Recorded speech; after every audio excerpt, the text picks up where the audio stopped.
The flashing red and blue lights reflected off the windshield as Jacob Turner slowly pulled his old pickup truck onto the shoulder of a quiet highway outside Cedar Ridge, Colorado. His hands trembled on the steering wheel, not because of the speeding ticket he expected, but because the lunchbox on the passenger seat held the only meal his 8-year-old son, Noah, would have that afternoon. One more fine meant another week of choosing between groceries and rent.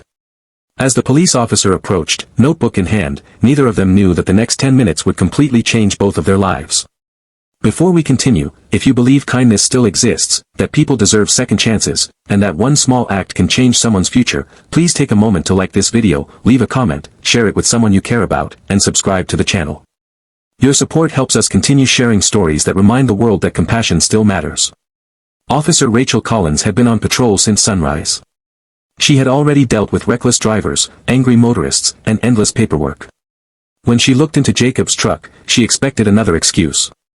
Instead, she saw a tired father wearing a faded work shirt, hands rough from construction work, dark circles beneath his eyes, and a tiny drawing taped to the dashboard. It showed a smiling stick figure holding hands with a little boy beneath the words, "Best Dad Ever." The sight caught her attention before. She even asked for his license. Jacob apologized immediately. He admitted he had been driving faster than the limit because he had just finished an extra shift and was racing across town to reach Noah's school before the after-school program closed. He explained that if he arrived late again, they would charge another late pickup fee, and he simply couldn't afford it. There was no anger in his voice, only exhaustion. Rachel had heard many stories over the years, but something about the honesty in his eyes felt different. As she began writing the citation, her eyes fell on the empty ring mark on Jacob's left hand. Curious, she asked if he was married. Jacob quietly explained that his wife, Hannah, had passed away from cancer 3 years earlier. Since then, every morning had started before dawn. He worked construction during the day, delivered groceries in the evenings, cooked dinner, helped Noah with homework, washed clothes after midnight, and somehow found enough strength to smile whenever his son looked at him. Sleep had become a luxury he barely remembered. Rachel paused for a moment. The words slipped out before she could stop herself. She smiled gently and admitted that if he weren't married, or rather, if life had been different, she might have added her phone number to the ticket instead. It was meant as a light-hearted joke, but it was followed by something far more meaningful. She looked at him and said that good fathers had become far too rare, and she hoped he never forgot how much his son would appreciate every sacrifice one day. Jacob laughed for what felt like the first time in months.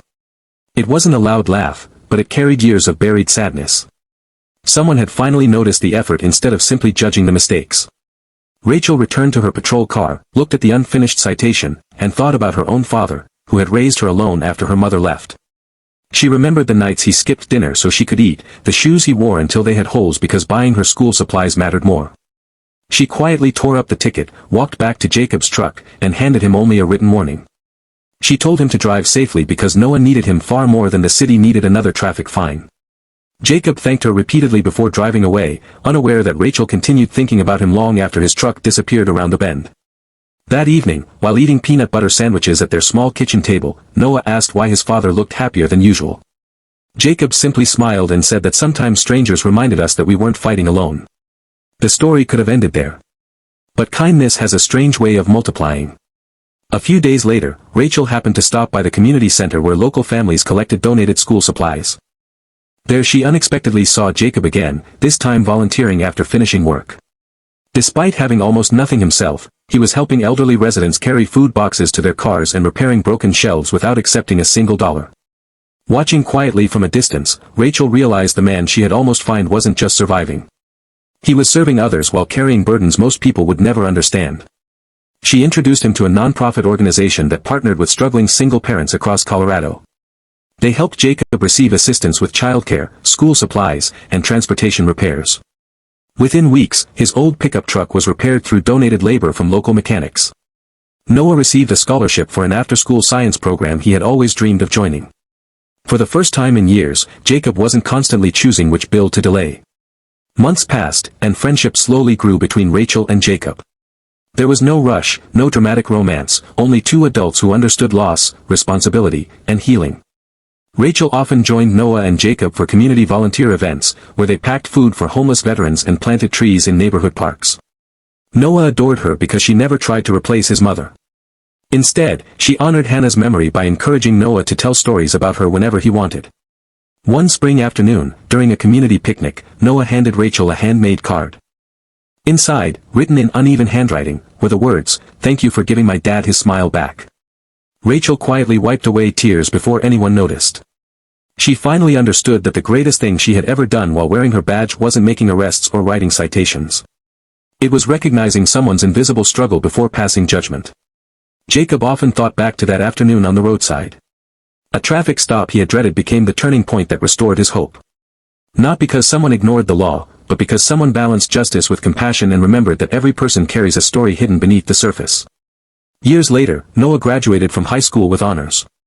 During his speech, he thanked his late mother for teaching him love, his father for teaching him sacrifice, and one police officer for teaching him that kindness can arrive wearing a uniform. The audience stood in applause, while Rachel and Jacob smiled through grateful tears. If this story touched your heart, please type, "Kindness changes lives," in the comments below. We'd truly love to read every single one. And before you go, if this story reminded you that hope often arrives when we least expect it, please like this video, share it with someone who needs encouragement today, leave your thoughts in the comments, and subscribe for more heartwarming stories. You never know whose life might change because you chose to spread a little kindness.